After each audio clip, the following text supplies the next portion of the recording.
vamos a estar hablando acerca de un padre amoroso y sus dos hijos. Esta es una parábola que se encuentra en Lucas capítulo 15, como hemos dicho anteriormente.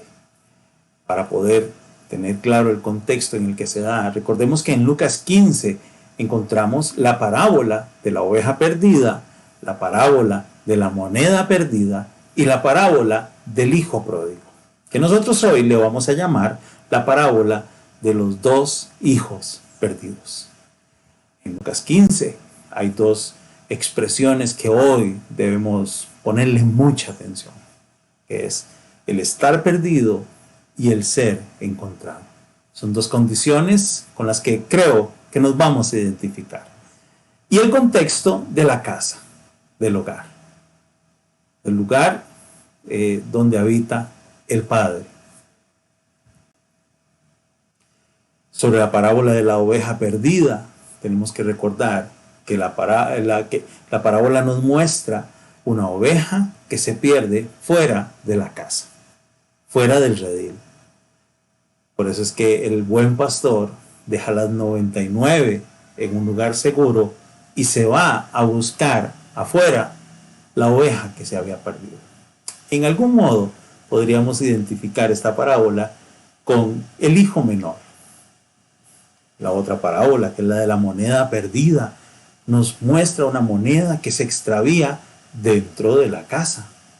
Podríamos identificar, tal vez, si me lo permiten, esta parábola con el hijo mayor. Son los dos hijos que están perdidos, uno fuera y uno dentro, con diferentes circunstancias que vamos a estudiar posteriormente. Los versos 1 y 2 del capítulo 15 de Lucas nos hablan acerca de cuál es la audiencia que está escuchando a nuestro Señor Jesucristo. Y dice así: muchos recaudadores de impuestos y pecadores se acercaban a Jesús para oírlo, de modo que los fariseos y los maestros de la ley se pusieron a murmurar: este hombre recibe a los pecadores y come con ellos. Quisiera hacer notar que se nos habla en primer lugar de un grupo de personas compuesto por recaudadores de impuestos o publicanos y pecadores. Eran de las personas más despreciadas en el contexto religioso en la Israel en la que habitó nuestro Señor Jesucristo hace unos 2000 años atrás. Los recaudadores de impuestos habían llegado a algún acuerdo, por decirlo así. El Imperio Romano les había dado la franquicia para poder cobrar los impuestos a los habitantes de Jerusalén, a los judíos.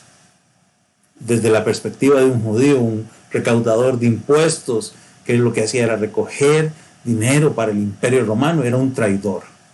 Era alguien que era desechado de la sociedad, despreciado muchas veces hasta por sus mismas familias, y junto a ellos posiblemente había una mafia y una serie de personas que no eran deseables, tal vez criminales, prostitutas, que podrían entrar dentro de lo que eran los pecadores. Y dice que Jesús se sentaba, los recibía e incluso comía con ellos, porque ellos venían para escuchar a Jesús. El otro grupo de personas son los maestros de la ley y los fariseos, eran los religiosos, los líderes espirituales de la Jerusalén del tiempo de Jesús. Los líderes espirituales de Israel, los que en apariencia vivían de una manera recta, que agradaban a Dios. Sin embargo, conocemos que Jesús vino y les habló fuertemente porque su religiosidad no era una vivencia espiritual genuina que mostrara amor a Dios sobre todas las cosas y al prójimo como a ellos mismos, sino que se daban la licencia de juzgar qué era bueno, qué era malo, y de menospreciar a algunos, e incluso casi que al punto de determinar quién podía o no escuchar la palabra de Dios. En este contexto es que Jesús cuenta estas tres parábolas. Por un lado estaban los publicanos y pecadores, y podríamos relacionarlos con los conceptos de una oveja que se pierde y el maestro la va a buscar, el buen pastor, de una moneda que se extravía y es buscada con mucha intencionalidad, dedicación. Tenemos al hijo menor, al hijo pródigo que se aleja de casa. Pero tenemos también pecadores convertidos, aquello que había sido perdido, que fue encontrado, aquel que estaba muerto y que ha vuelto a la vida. Y evidentemente todo esto genera gozo, genera alegría. Pero por otro lado tenemos a los fariseos y los escribas, las 99 ovejas que se quedan en el redil, las 9 monedas que están a salvo en un lugar seguro, el hijo mayor que habita en la casa con el padre y que quizás no valora todo lo que tiene. Pero también encontramos pecadores que no se convierten, aquel que como no se considera perdido, no se brinda la oportunidad de ser encontrado, aquel que considera que no está muerto y entonces no se brinda la oportunidad de encontrar la vida verdadera y abundante. Y en este estatus no hay alegría, no hay gozo. En el verso 11 en adelante, Jesús nos cuenta la historia, la parábola de un hombre que tenía 2 hijos. Y dice que un día el hijo más joven le dijo a su padre: papá, dame la parte de tu propiedad que me toca como herencia. Y entonces el padre, muy sabio, repartió la herencia entre sus 2 hijos. Siempre hemos escuchado que se critica a este hijo menor por ser avaricioso, por desear los bienes materiales de su padre.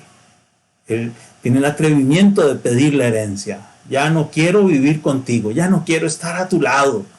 Es prácticamente lo que le dice. Dame lo que te toca. O sea, la herencia se entregaba cuando el padre moría. Era su legado, su herencia. Cuando el hijo menor le dice, dame mi herencia, es como decirle, o sea, desearía que estés muerto para que esto me toque. Entonces el padre se lo reparte. Pero al otro hijo también le da la herencia. Y él no dice, no, papi, no. Esto es tuyo todavía. Posiblemente algún día sea mío, pero no. Eres tú quien está a cargo. Sino que él en silencio lo toma. Y se asegura tener la misma posesión, o la parte que le correspondía al menos, como hijo mayor. Posiblemente hasta más que lo que recibió su hijo menor. Aquí especulo un poquito. En el verso 13 dice, a los pocos días el hijo menor vendió lo que su padre le había dado y se fue lejos, a otro país. Allá se dedicó a darse gusto, haciendo lo malo y gastando todo el dinero. Ya se había quedado sin nada cuando comenzó a faltar la comida en aquel país y el joven empezó a pasar hambre. Entonces buscó trabajo y el hombre que lo empleó lo mandó a cuidar cerdos en su finca.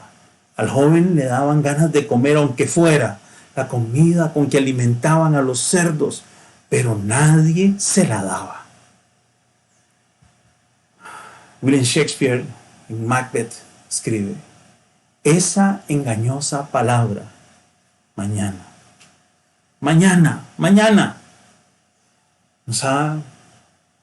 nos va llevando por días al sepulcro y la falaz lumbre del ayer ilumina al necio hasta que cae en la fosa.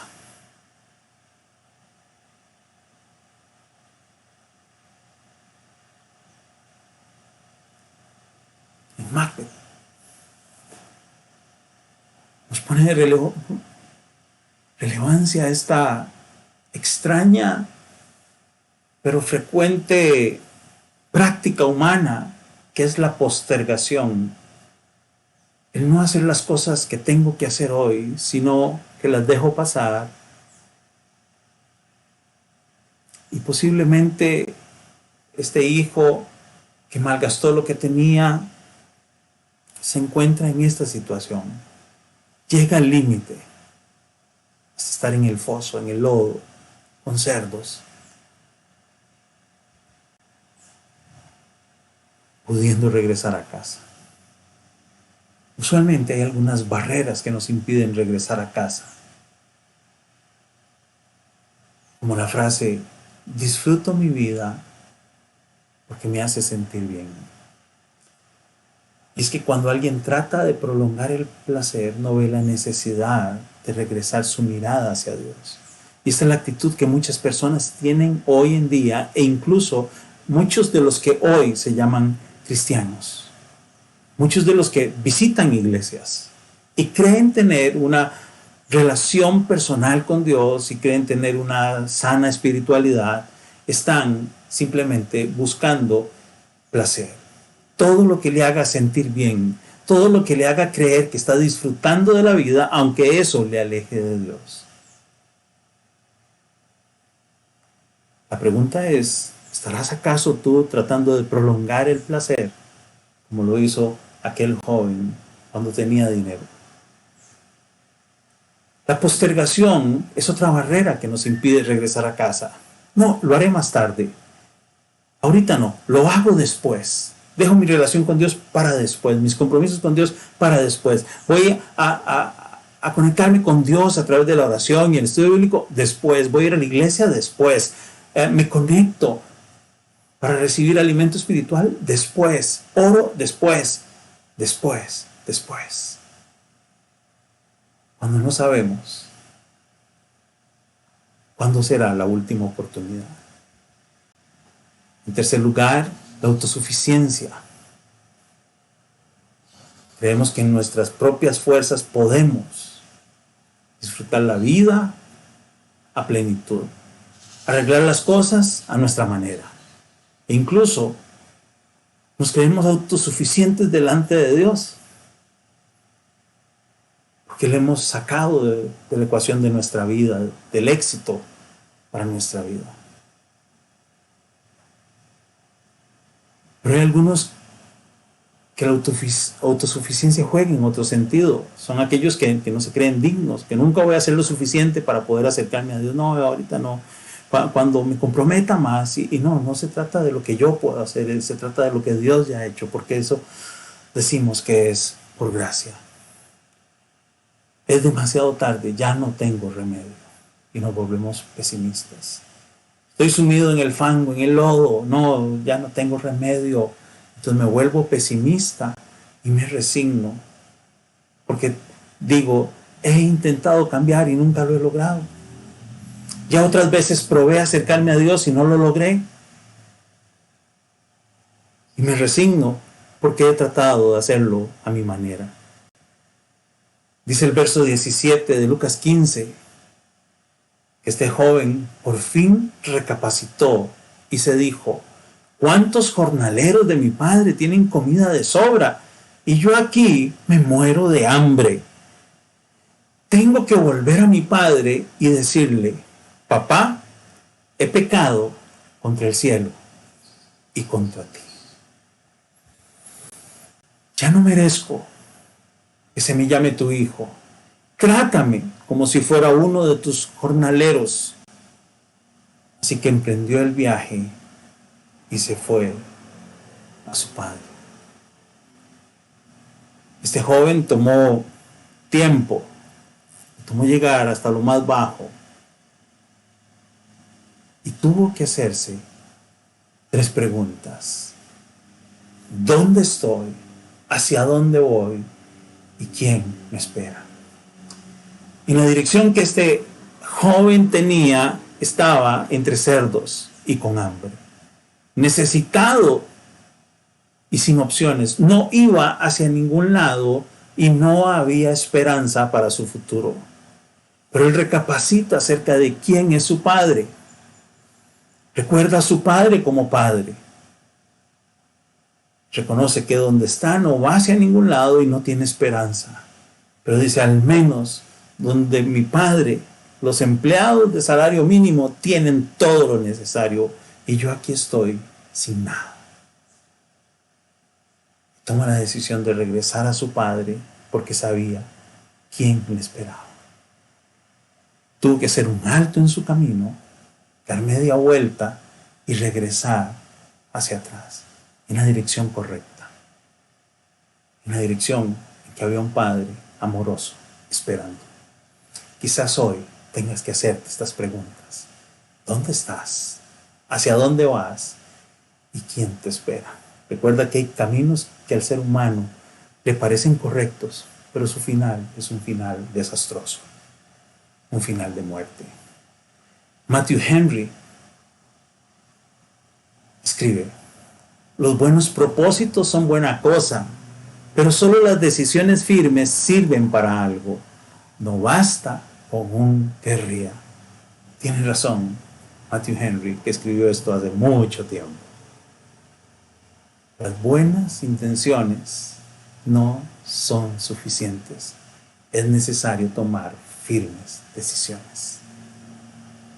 Decisiones firmes en las que podemos perseverar y ser intencionales. No basta con un yo quisiera hacer esto, yo quisiera hacer lo otro.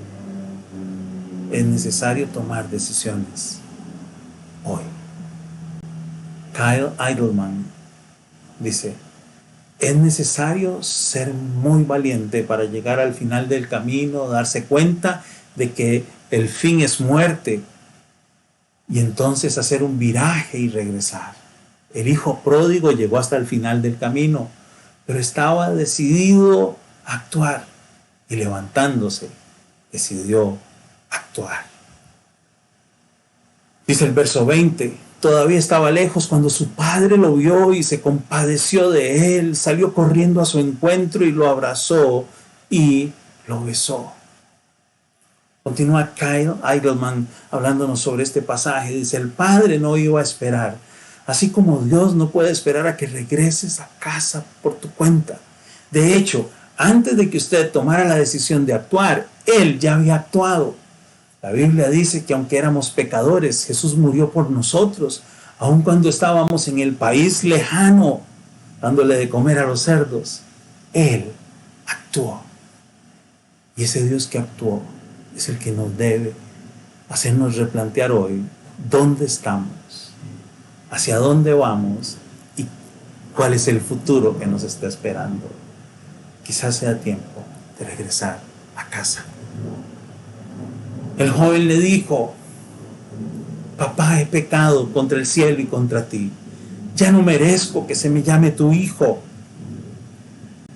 Pero el padre ordenó a sus siervos: pronto, traigan la mejor ropa para vestirlo. Pónganle también un anillo en el dedo y sandalias en los pies. Traigan el ternero más gordo y mátenlo para celebrar un banquete. El padre decidió amarlo, honrarlo, recibirlo, dignificarlo a pesar de sus decisiones equivocadas. Y hoy Dios te está esperando con la misma actitud. Y el verso 24 nos dice: porque el Padre lo hizo, porque este hijo mío estaba muerto, pero ahora ha vuelto a la vida. Se había perdido, pero ya lo hemos encontrado. Así que empezaron a hacer fiesta. La palabra de Dios dice que nosotros estamos muertos en nuestros delitos y pecados, que separados de Él nada podemos hacer. La palabra de Dios nos dice que por causa del pecado estamos separados, destituidos de la presencia de Dios, que la paga del pecado es muerte, pero que el regalo de Dios es vida eterna en Cristo Jesús. Dios ha hecho todo lo necesario para que te regreses a Él, para perdonar tu pecado y darte esperanza y gozo y recibirte y amarte y dignificarte y darle un lugar a tu vida en sus planes y propósitos. Te ha hecho un lugar para que entres a su familia, la familia de Dios. Y te prepara un lugar para estar toda la eternidad con Él.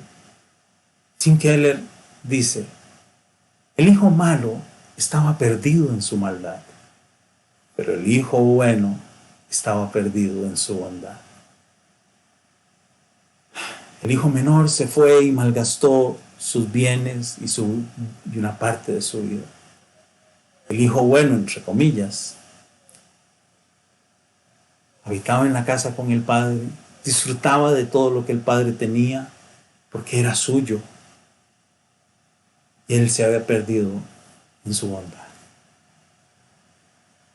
Porque no es necesario estar muy lejos, ni caer entre los cerdos, para poder estar alejado del Padre.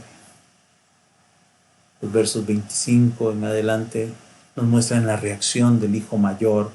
Mientras tanto, el hijo mayor estaba en el campo al volver. Cuando se acercó a la casa, oyó la música del baile y entonces llamó a uno de los siervos y le preguntó: ¿qué pasaba? Ha llegado tu hermano, le respondió el siervo, y tu papá ha matado el ternero más gordo porque ha recobrado a su hijo sano y salvo. El siervo sabía perfectamente qué era lo que pasaba y aquel padre había recuperado a un hijo que se había perdido. Y él dice: estamos haciendo una fiesta porque el padre está contento porque su hijo ha regresado a casa. Indignado, el hermano mayor se negó a entrar. Así que su padre salió a suplicarle que lo hiciera. Pero él le contestó: fíjate cuántos años te he servido sin desobedecer jamás tus órdenes.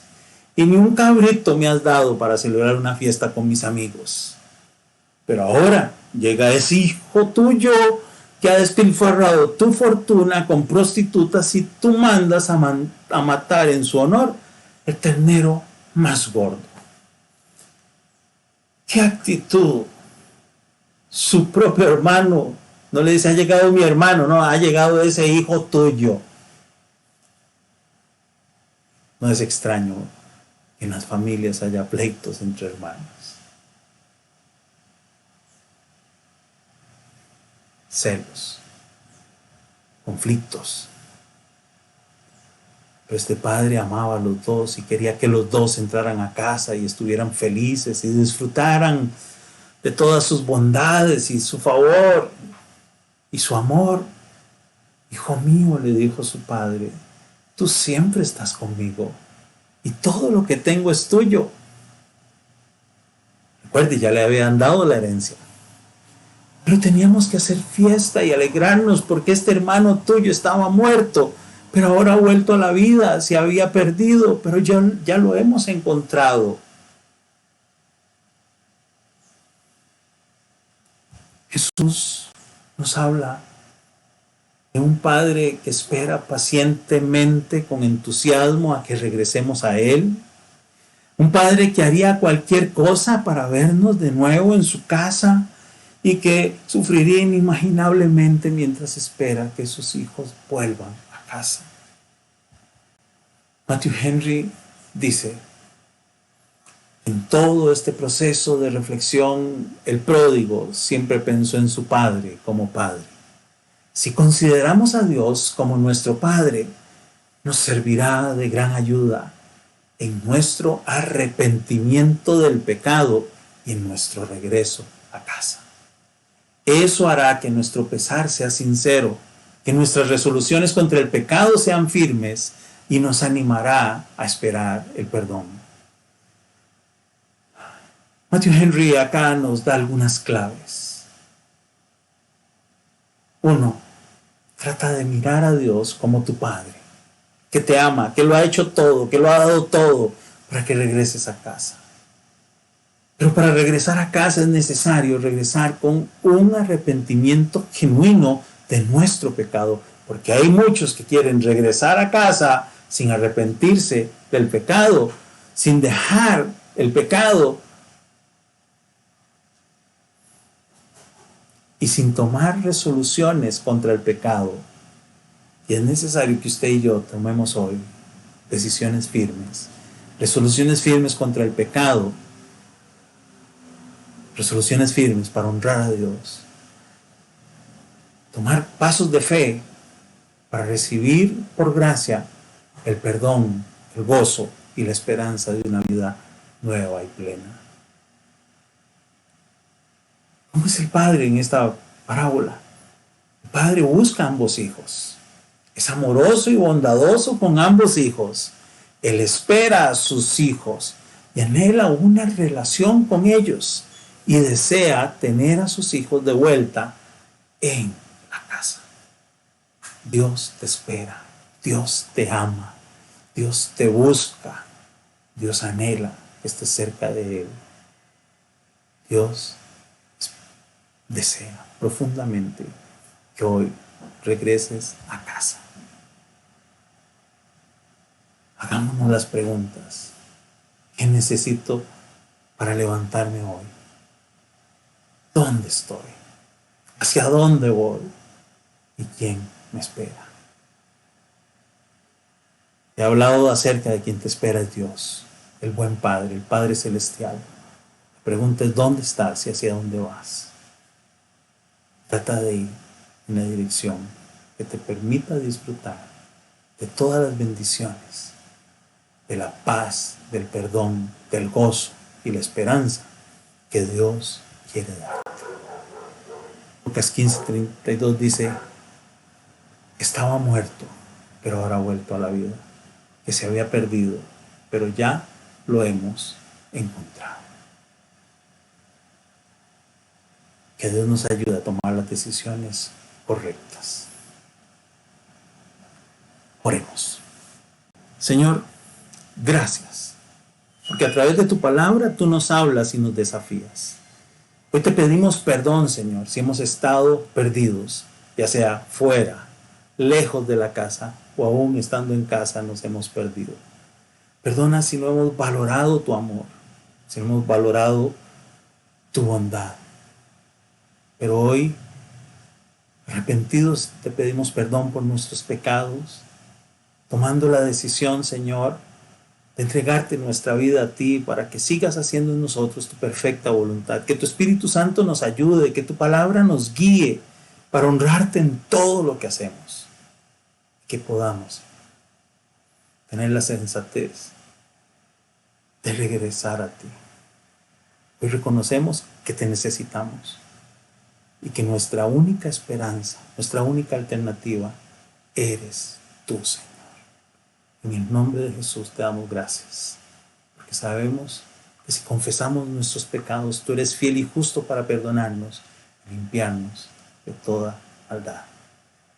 Gracias, gracias, porque hoy tú eres ese Padre amoroso que nos recibe con brazos abiertos,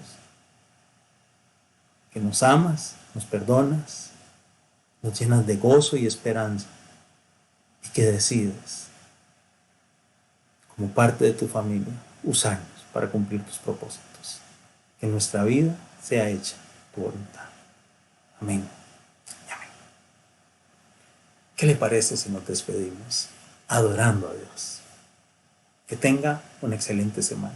Que Dios le bendiga y le guarde. Que Él haga resplandecer su rostro sobre ti. Que te llene de paz y te use para bendecir a otros.